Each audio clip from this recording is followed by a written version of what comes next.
사랑하는 성도 여러분, 지난 주간에 이제 바울이 그 어려운 폭풍우를 뚫고 로마로 이렇게 이제 가는 것을 우리가 말씀을 나눴습니다. 그리고 그 결말은 뭐냐면 감옥이에요. 감옥. 결국 감옥에 가기 위해서 그 어려운 시기들을 보내면서 이제 가게 됩니다. 이제 오늘 큰 제목은 감옥 가운데서도라는 제목이에요. 그리고 이 지금 바울이 감옥에서 한 일은 빌립보라는 지역에 그 편지를 보내는 그 말씀을 통해서 지금 바울이 마음속에 가지고 있는 그 모습을 우리가 관찰할 수 있게 되는데, 특히 어려운 상황인 감옥 속에서 이는 어떤 그 바울은 어떤 생각을 가지고 있는지 우리가 한번 살펴보면 좋겠습니다. 이 빌립보라는 이 지역은요, 사도행전 16장에 나타납니다. 바울이 직접 복음을 전했던 지역이에요. 거기에 들어가서 이제 복음을 전하기 위해서 애쓰고 힘쓰던 가운데 이제 안식일에 기도할 처소를 찾다가 여인들의 무리를 만나게 되죠. 그 속에서 이제 자주 옷감 장사, 자주색은 그때 당시에 고위 관리들이나 부자들이 입는 옷이죠. 그 옷을 만들어 이제 옷감을 만들어 이 장사를 하는 루디아라는 여인을 만나게 됩니다. 그리고 그 여인이 예수님을 믿게 되고, 또 이제 복음을 전하러 이제 왔다 갔다 또 기도로 하고 왔다 갔다 하는 이런 동안에 귀신 들린 여자아이가 점을 치는 이 여자아이가 이제 하도 괴롭게 하니까 예수의 이름으로 이제 그 아이를 정상으로 만들어 놓게 되죠. 치유한 것이죠, 영적으로. 그 일로 인하여 이제 잡히게 되고 고난을 받고 채찍이나 이런 그 고문을 받고 감옥에 갇혀 있게 되죠. 그 감옥에 가 있는 상태에 의해서 이제 지진과 여러 가지 상황에 의해서 간수를 이제 또 예수를 믿도록 하는 그런 일이 일어나게 됩니다. 그래서 이 빌립보 교회는 이 세 분들과 함께 세워진 그런 교회예요. 그래서 아마 이 빌립보 교회 사람들에게 내가 지금 감옥에서 당신들에게 이러한 편지를 쓴다라고 이제 얘기할 때 아마 알고 있는 분들은 그때 상황이 그랬지라고 이제 생각할 거예요. 그렇죠? 그리고 이제 감옥 가운데서 어떤 마음을 가지고 쓸까? 결론은 뭐죠? 이 빌립보서의 주제인 기뻐하라예요. 기뻐하라. 그러니까 지금 빌립보 사람들에게 주고 싶은 말씀은, 또 우리들에게 주고 싶은 말씀은 감옥 속에서도 기뻐할 수 있는 모습, 그것이 어떤 것인가를 말씀을 통해 우리가 한번 살펴보고, 우리 자신도 또 이 시대 속에 우리 생활 속에 우리의 모습을 한번 더 투영해서 말씀 앞에 맞추어 보아서 변화될 것은 변화받고 또 하나님 앞에 결단할 것은 결단할 수 있는 그러한 시간이 꼭 될 수 있기 바랍니다. 세 가지로 생각해 보려고 하는데, 그분은 이제 그 중에서 첫 번째는 안 넘어갑니다. 첫 번째는 복음이 전파되는 것으로 기뻐하다라는 말씀이에요. 빌립보서 1장 12절에서 18절 말씀 사이에 보면 이런 말씀이 있습니다.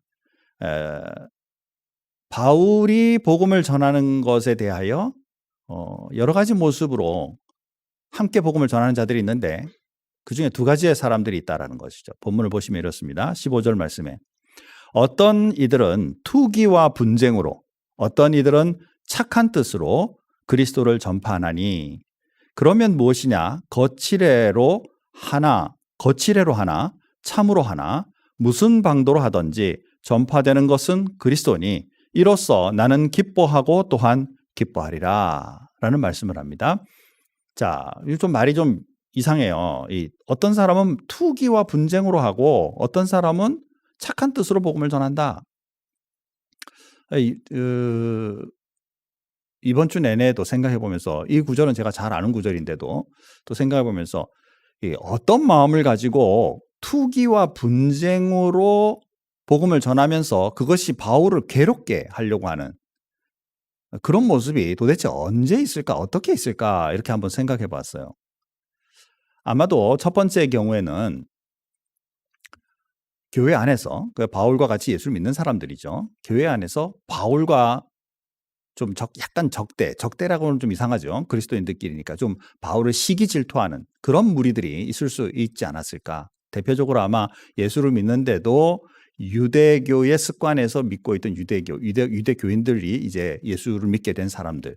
그래서 옛날 구약의 방식을 따라 예수님을 전하며 해야 된다라는 사람들이 유대인인데 이방인들의 입장에 서서 말하고 있는 이 바울을 보면서 저 사람 좋긴 한데 뭐 완전히 틀렸다라고 말하기는 어렵지만 좋긴 한데 아닌 것 같아. 우리가 더 말씀에 맞고 우리가 더 바르니까 바울이 너무 잘 되는 건 좀 아닌 것 같아. 이런 생각을 가지고 있는 무리들이 있지 않았을까라고 생각할 수 있겠죠. 그래서 이분들이 바울이 감옥에 갔다니까 우리가 복음을 더 열심히 전하다 보면 그 전해지는 것으로 인해 바울이 자기의 위치가 더 축소되게 될 거고 우리가 더 유명하게 될 거고 우리가 더 맞다라고 생각이 되지 않을까?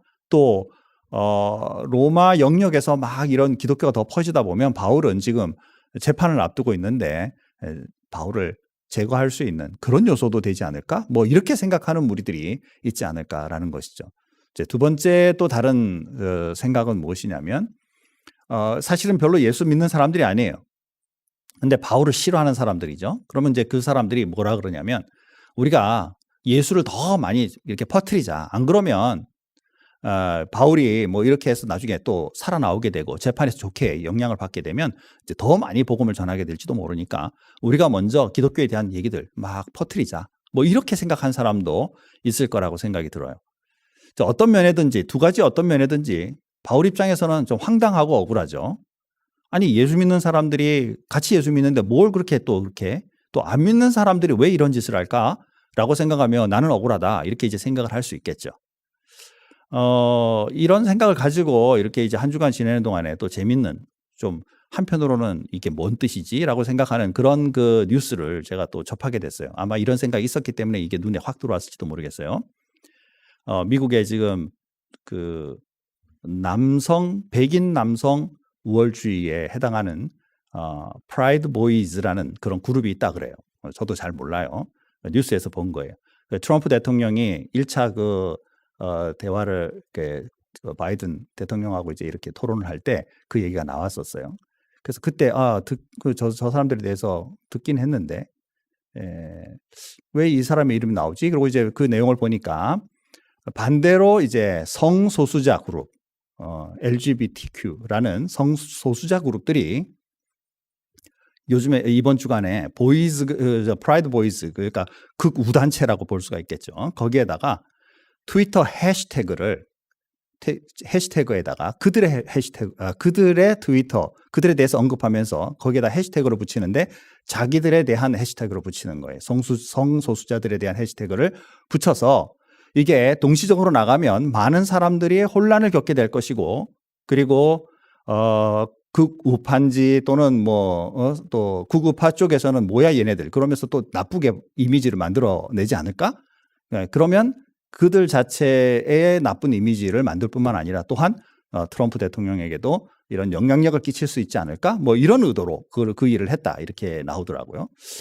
보면서 이걸 보면 좀 황당했어요. 한편으로는 재밌기도 하고 왜 이렇게까지 할까? 또 왜 이게 뭔 짓이지? 속으로. 자, 그러면 이제 저쪽 편에서 또 뭐라 그랬어요? 니들 뭔 짓이야? 이렇게 또 얘기가 나겠죠. 우리 속에는 이 속에 이런 얘기들을 들으면 갈등이 먼저 생각이 나죠. 자, 바울도 지금 동일한 위치죠. 자기는 복음을 위하여 지금 이렇게 그동안에도 살았고 복음을 위하여 지금 감옥에 가면서 어쩌면 이제 재판을 앞두고 잘못하면 죽임을 당할 수도 있는 그런 상황에 정말 이거 보고 있으면서 난 이 상황 자체도 힘든데 뭔 짓이야? 같은 믿는 사람들끼리 도움은 안 될 만큼 또 안 믿으면 그들을 생각대로 가지 왜 나를 또 끼어들어서 이런 일을 해? 이렇게 생각할 수도 있겠죠. 마음에 많은 부담감이 있었을 거예요. 자, 그런데 바울은 그 다음 말씀에 뭐라고 말하느냐면 거칠애로 하나 참으로 하나 무슨 방도로든지 전파되는 것이 그리스도 예수가 전파된다면 복음이 전해진다면 나는 그것으로 기뻐한다. 자, 무슨 우리가 여기서 생각을 읽을 수 있죠? 바울이 살고 있는 삶의 가장 중요한 기본이 뭐냐라는 거. 가장 중심으로 생각하고 있는 가장 중요하게 생각하고 있는 핵심 요소가 뭐냐? 바로 복음이죠. 자기의 억울함, 또 어쩌면 사람들 사이에 일어나고는 말도 안 되는 이런 상황, 이런 거 자기는 개의치 않고 오히려 그 가운데서도 딴 게 아닌 예수가 전해진다니 그들이 질투와 분쟁과 시기로 하게 되더라도 예수의 이름이 전파되는 걸 보면 오히려 더 기쁘다. 그것도 뭐 나를 나쁘게 만들기 위해서 그런다 하지만 그거 아무런 문제가 되지 않는다. 사랑하는 성도 여러분, 지금 우리가 당하고 있는 우리 개개인의 삶 속의 어려움, 이게 감옥일 수 있죠. 감옥 속에서의 모습일 수 있어요.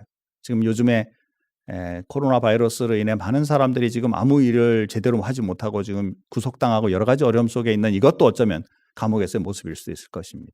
그 속에서 우리가 어떻게 기뻐할 수 있을까? 무엇이 나를 기쁘게 만들까? 내가 하고 싶은 걸 하기 때문에, 내 명성이 높아지니까, 내가 필요한 것들이 채워지니까를 기쁨의 요소로 본다면 우리는 결코 행복할 수 없죠. 바울도 지금 이 상황에서 결코 행복할 수 없죠. 빌립보 사람들에게 그래서 기쁘니 너희도 이제 복음의 중심으로 살 수 있도록 복음으로 인하여 기쁨을 가지는 사람이 되라 라고 말할 수 없죠. 그가 가지고 있는 온전한 마음의 삶의 중심은 내가 감옥 속에 있어도, 당신들도 지금 여러 가지 어려운 상황에 있다 할지라도 예수로 인하여 기뻐할 수 있는, 예수님만을 바라보고 있으면 기쁨이 있는 그런 삶을 살 수 있습니다 라고 말씀하고 있다라는 것이죠. 우리가 왜 공부합니까? 공부 열심히 해서 예수의 은혜와 능력을, 하나님의 능력과 은혜를 전파하는 사람이 되기 위해서. 내가 왜 직장 생활하고 열정적으로 살아가죠? 나의 직장의 모든 생활들과 주신 그 재능으로 인하여 하나님께 영광과 은혜를 돌리기 위해서, 하나님의 살아계심을 나타내기 위해서. 내가 왜 사업하죠? 내가 왜 목회를 하죠? 내가 왜 그루터기 리더로서의 힘든 가운데서 다른 사람을 섬기죠? 바로 복음과 그 은혜를 위해서. 그래서 주변에 있는 모든 것은 하나님의 은혜와 능력으로 나에게 인생에 가는 목적에 하나님께서 베푸신 능력과 은혜일 뿐, 그것이 나를 완전하게 만족시킬 수 없다는 것. 오히려 나의 진짜 만족은 예수 그리스도로 말미암아 가능하다는 사실을 우리가 다시 한번 이 말씀 속에서 확인해 볼 수 있다는 것입니다. 사랑하는 성도 여러분, 여러분의 삶의 목표가 분명하고 여러분의 마음의 삶의 핵심이 예수 그리스도로 인하여 분명한, 정말 예수님의 아이덴티티가 확실한 그리스도인의 삶이 되기를 주님의 이름으로 축복합니다. 자, 두 번째 우리가 볼 것은 이 말씀 속에서 이제 사느냐 죽느냐의 문제를 우리가 이렇게 관찰할 수가 있습니다. 지금 바울이 지금 잡혀가 있을 당시에 지금 재판도 끝나지 않았어요. 또 재판으로 인해 그가 죽임을 당할 수도 있고 또 죽지 않을 수도 있고 살아나 그냥 또 무죄로 이렇게 방면될 수도 있는 그런 상황이죠. 그러나 불안하죠. 그런데 당시의 정치자들은 어땠냐 하면 이 로마 황제들은 당시에 기독교인이든지 유대인들인지 싫어했어요. 그래서 그들에 대해서 적대적인 마음을 가지고 있었고, 지금 바울이 잡혀가던 당시 몇 년이 안 지나서 수년, 그것도 3, 4, 4, 5년 전, 그 정도 될 거예요. 63년쯤에 우리가 잘 아는 로마의 네로 황제가 통치하던 시절입니다. 여러분 아시다시피 이 네로 황제는 기독교인들에게 죄를 뒤집어 씌워서 집단으로 기독교인들을 학살하는 그런 일들을 자행한 사람이에요. 그러니까 정세의 흐름이 있잖아요. 기독교인들을 좋아하지 않는다. 그죠? 또 유대인들을 좋아하지 않는다. 그런데 그런 상황에서 지금 황제에게 자기가 지금 예수 믿는 것 때문에 이렇게 잡혀서 왔는데 이런 상황이 이렇게 이제 이렇게 형식을 타고 그 앞에서 재판을 받아야 되니 자기가 불리한 상황 속에 재판을 받을 수도 있다라는 그런 마음에 부담감이 있을 수 있죠. 그때 마음에 든 생각이 뭘까요?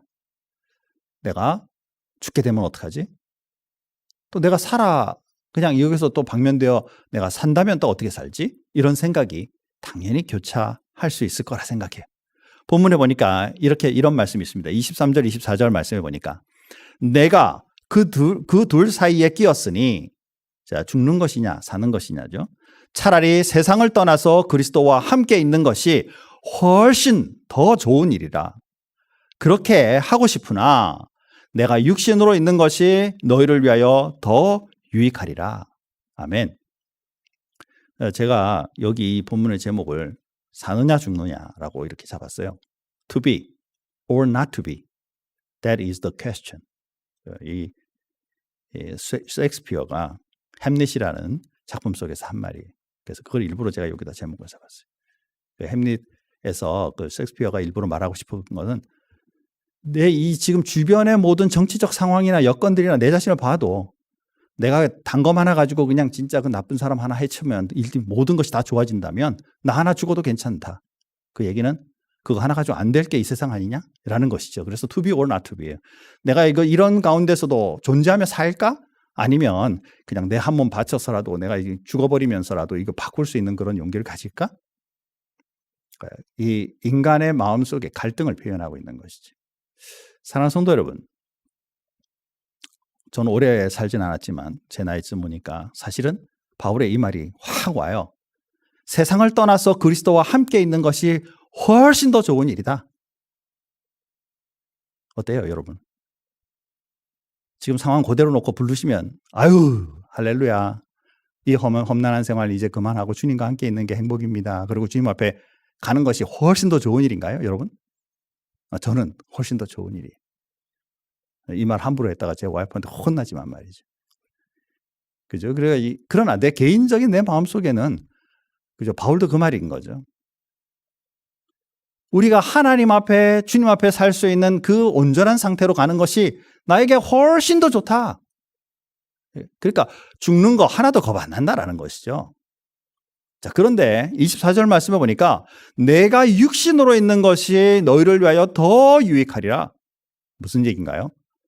내가 지금 복음으로 나누고 이렇게 편지로 당신에게 쓸 수 있고 당신들과 함께 같이 나눌 믿음의 이 교류가 이게 참 또 값지고 아직도 할 수 있도록 하나님 허용하셨으니 주님 부르시는 그날까지 나는 이 일을 위해 충성하고 기뻐하고 즐거워하며 이 일을 감당하겠다라는 의도가 들어가 있는 것이죠. 사랑하는 성도 여러분, 우리가 지금 당하는 일들을 이렇게 생각해 보면 고통, 어려움, 다른 사람과 비교하면서 가지는 열등의식 이런 거에다 우리 눈을 맞추면 세상 살고 싶지 않죠. 이렇게 힘든 삶을 굳이 내가 이어가야 되나? 이렇게 생각할 수도 있죠. 또 반대일 수도 있어요. 지금 이 바울처럼 이렇게 험난한 가운데서 오히려 내가 하나님 앞에 선다면 주님과 행복한 삶, 천국의 삶을 내가 이제 영원히 누리는 삶으로 내가 들어가게 되는데 이 삶이 더 좋지. 내가 이 땅 위에 있는 것이 이 땅 위에서 지금 내가 뭘 바랄 거라고 생각할 수도 있겠죠. 자, 그런데 우리는 그럼에도 불구하고 주어진 이 시간을 살아야 됩니다. 그럼 이 주 살아가는 이 시간 동안에 어떻게 하면 앞에 말한 이 두 가지 상황 속에서 어떻게 하면 더 행복하고 더 은혜롭게 살아갈 수 있느냐라는 것이죠. 사실은 그 상황을 보면서 우리가 거기에서 내가 기쁨을 누리고 살 목적을 찾기보다 하나님께서 나에게 원래 보내어주신 정해진 시간 동안에 살 동안에 하나님께서 나에게 주신 삶의 목적과 방향을 명확하게 알므로써 그것을 마칠 때까지 주님과 동행하다가 그 사건이 마치게 되면 이 모든 사정의 일들이 우리의 삶의 시간의 일들이 마치게 되면 그 하나님을 만나게 될 것이라는 소망을 가지고 산다면 이 삶에 지금 당하는 여러 가지 어렵고 힘들고 지치고 비교되고 있는 상황들이 오히려 주님 앞에서 승화시킬 수 있는 그리스도인의 삶으로 바뀔 수 있다라는 사실이죠. 지금 여기에서 삶이 지금 말씀 속에서 하는 말이 무엇인가요? 내가 육신으로 있는 것이 지금 살아있는 것이 너희를 위하여 더 유익이라. 나보다도 더 당신들을 위하여 내 이 삶의 목적을 더 지속하고자 합니다 라는 것이죠. 사랑하는 성도 여러분, 이게 가능할까요? 어떻게든지 내가 돈을 더 많이 벌어서 난 더 부유하게 살고 싶고 어떻게든지 더 많이 배워서 사람들에게 학식 있는 사람, 저 사람 정말 지성적인 사람, 저 사람을 만나면 정말 모든 게 이 해학이 열리는 그런 사람, 이렇게 인정받는 이런 사람들이 나에겐 더 좋은 것 같이 보이는데 오히려 나로 통해 당신들에게 더 하나님의 은혜가 있고 내 삶의 목적이 당신들을 위하여 살아갑니다 라고 말할 수 있는 그런 삶을 우리는 살아갈 수 있을까? 이게 어떻게 가능할까? 사랑하는 성도 여러분, 그가 가지고 있는 삶의 목적과 방향은 바로 주님께서 나에게 베푸신 그 은혜로 주님과 동행하며 그 은혜를 마음껏 나눠주고 그 다음에 하나님이 재판을 통해 부르시든지 사고를 통해 부르시든지 병마를 통해 부르시든지 어떤 모습으로 하나님이 부르신다 할지라도 하는 주님과 동행하는 삶을 기대하며 살아감으로 말미암아 지금 상한 당하고 있는 이 감옥의 이런 순간 아무런 나에게 영향을 미치지 않는다. 오히려 그 속에서 내 삶의 방향과 은혜를 바라보는 기쁨으로 이 일을 감당할 수 있다라는 말씀을 우리가 볼 수 있다라는 것이죠. 핵심은 뭐죠? 주변 환경 보지 마라. 내가 지금 다른 사람과 비교하는 의식 가지지 마라라는 거예요. 고통을 고통답게 여기기보다는 고통을 주님을 만날 수 있는 요소로 바꾸고 내가 남겨진 나의 삶의 시간 동안에 주님만을 위하여 달려갈 수 있는 믿음의 사람이 되자라는 것입니다. 그러한 축복이 저와 여러분에게 주님 부르시는 그날까지 꼭 있기를, 그 힘과 능력으로 살아갈 수 있기를 주님의 이름으로 축복합니다. 자, 우리가 마지막으로 살펴볼 것은 이제 그의 삶 속에는 자기 자신뿐만 아니라 다른 사람을 세우는 데서 기쁨을 얻는다라는 것이죠. 27절 상반절 말씀에 이런 말씀이 있어요. 오직 너희는 그리스도의 복음에 합당하게 생활하라. 이 말씀 나쁜 말씀 아니죠? 그죠? 여러분들에게 여러분 어떤 상황이든지 복음에 합당하게 사세요. 이렇게 말할 수 있겠죠? 그리고 우리는 그렇게 생각할 거예요. 바울이니까 그렇게 말할 수 있지. 그런데 만약에 여러분들이 지금 굉장히 고통 가운데서 지금 바울이 이런 말을 한다. 근데 바울을 가만히 생각해 보니까 지금 상태가 어때요? 잡혀가지고 감옥에 가 있어요. 지금 죽음에 대해서도 좀 은근히 두려운 상황에 지금 잘못하면 재판 잘못 끝나게 되면 죽을 수도 있는, 사형당할 수도 있는 그런 위치에도 가 있어요. 그런데 그 원인을 살펴보니까 복음인데, 복음 때문에 저렇게 사는데 그 사람이 하는 말이 여러분 그리스도의 복음에 합당하게 사세요. 내가 만약에 나도 복음으로 살면 나도 잡혀갈 수도 있는데, 내가 감옥 갈 수도 있는데, 내가 복음 때문에 예수 믿는 것 때문에 하나님 앞에 예배하는 것 때문에 감옥 갈 수도 있고 잘못하면 사형당할 수도 있고 일제시대 같이 또 공산당 치하에서는 내가 그것 때문에 죽을 수도 있는데 내가 이것을 위하여 내 삶을 드릴 수 있을까? 이렇게 생각할 수 있죠. 고통 속에 있는 사람이 하는 말이 그 고통의 근원인 복음, 그리스도의 복음을 합당하게 사세요 라고 말하는 것이 우리에게 어떤 힘이 될까?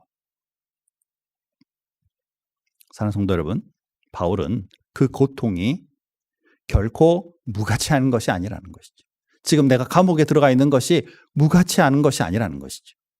자, 고통을 어떻게 보고 있을까? 제가 지난 주간에 책을 한 권 이제 마무리했어요. 책 크기가요, 제 손가락 요만한 그 사이즈. 그래서 제가 이렇게 사진을 찍어서 거기다 이렇게 올려놨습니다. 책 제목은 다시 춤추기 시작할 때, 한국 버전으로는 그래요. 그래서 영어 버전으로 보니까 영어 그 제목을 보니까요, 영어 제목은 좀 다릅니다. Virus as a summons to faith. 믿음을 소환하는, 다시 부르는 바이러스.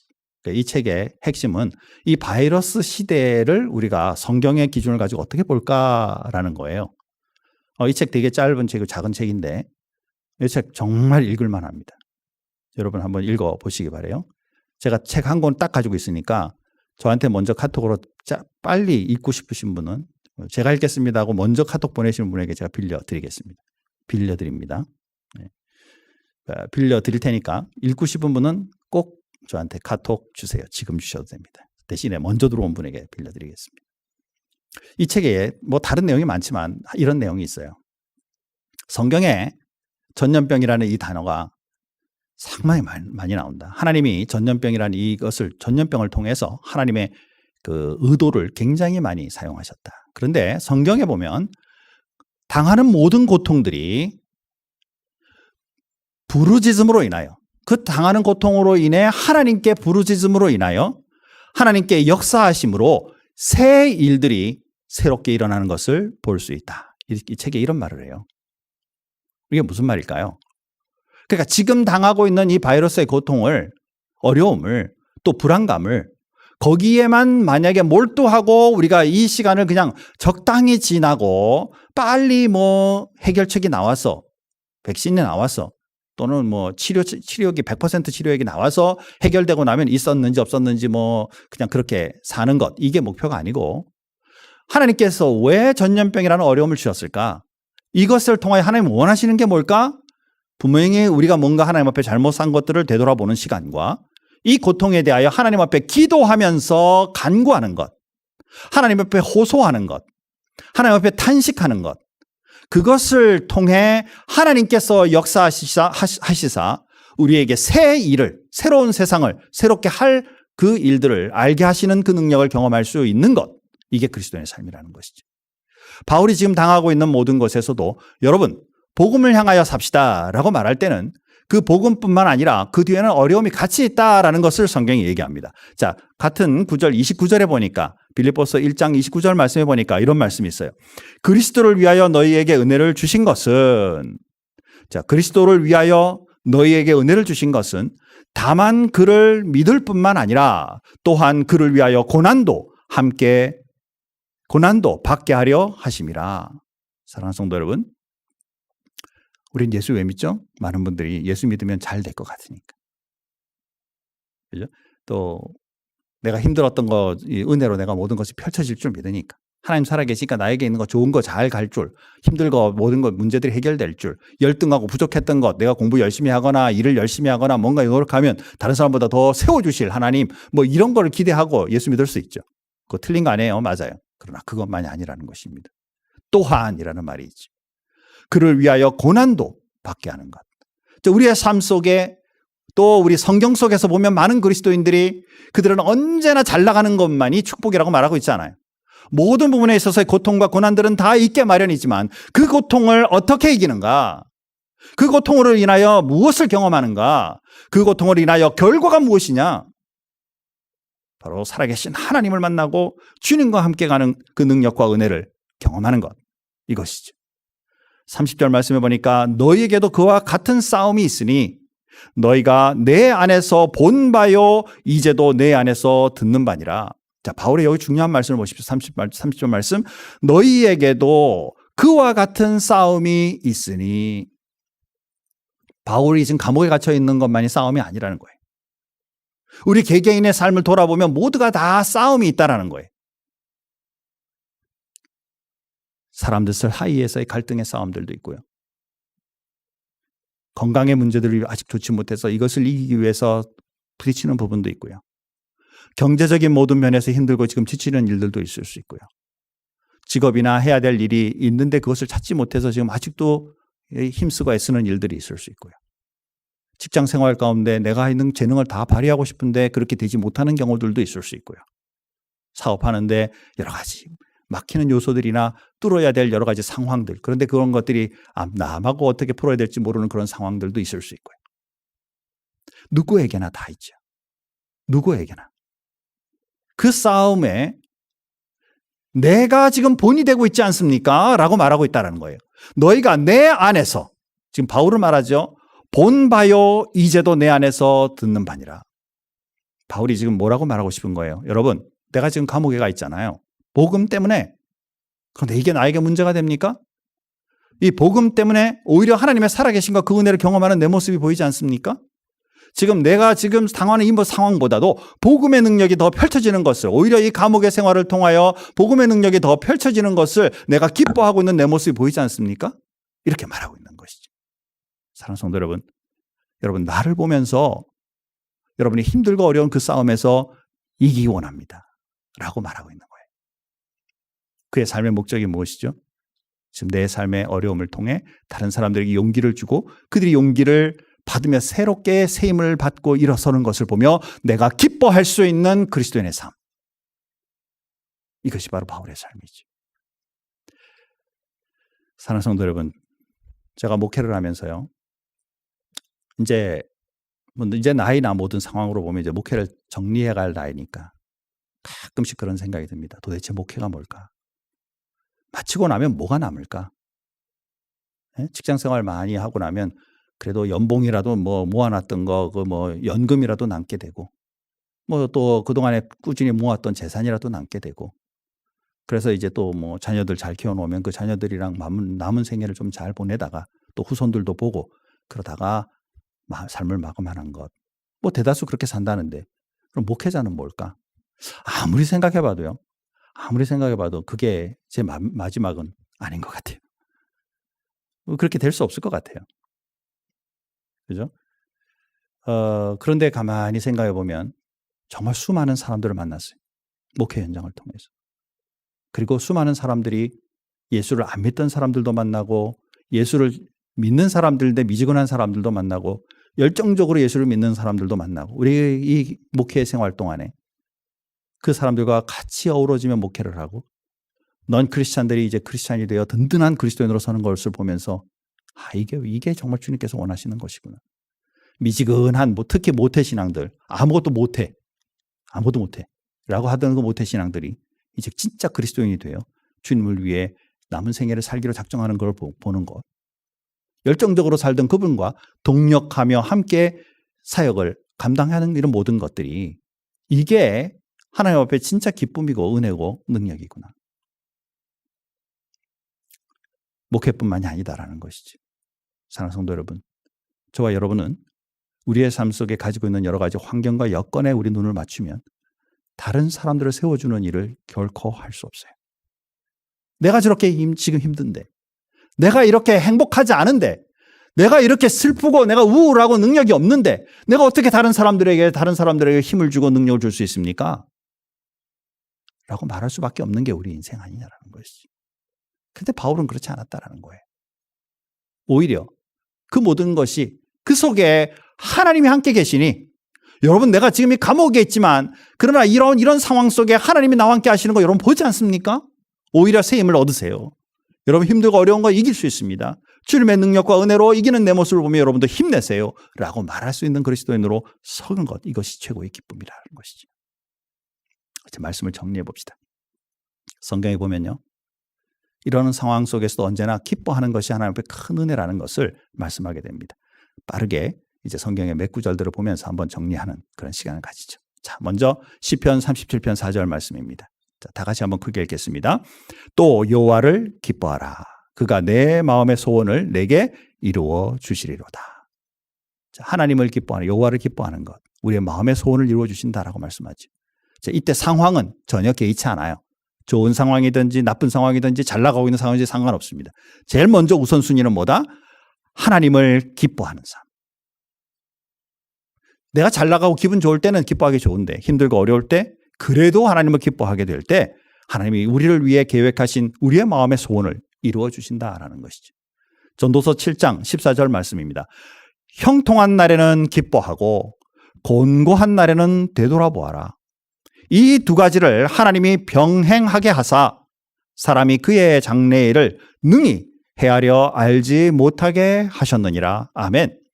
나는 형통한 날만을 바라는데 때때로 곤고한 날이 오죠. 그러나 이 두 가지는 언제나 하나님 앞에 있게 마련이다. 왜? 하나님이 그렇게 우리를 인도하시니까. 여기 뭐라고 말씀하고 있어요? 하나님이 병행하게 하사, 두 가지를 다 똑같이 가게 하사.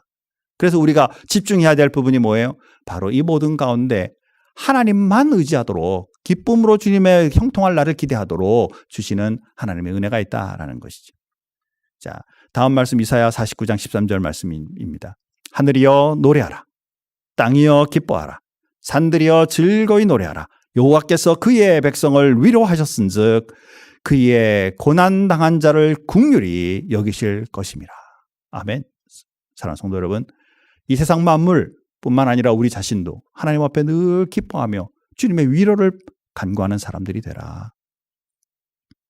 최고의 고난 가운데 새 힘을 주신 분은 하나님이시다 라는 그 말씀을 믿음으로 이기는 그리스도인이 되기를 주님의 이름으로 축복합니다. 마태복음 5장 12절 말씀입니다. 기뻐하고 즐거워하라. 하늘에서 너희의 상이 큼이라. 너희 전에 있던 선지자들도 이같이 핍박하였느니라. 아멘. 예수 믿는 것 때문에 때때로 힘들고 어려운 상황이 있죠. 그러나 기뻐하고 즐거워하라 라고 말씀합니다.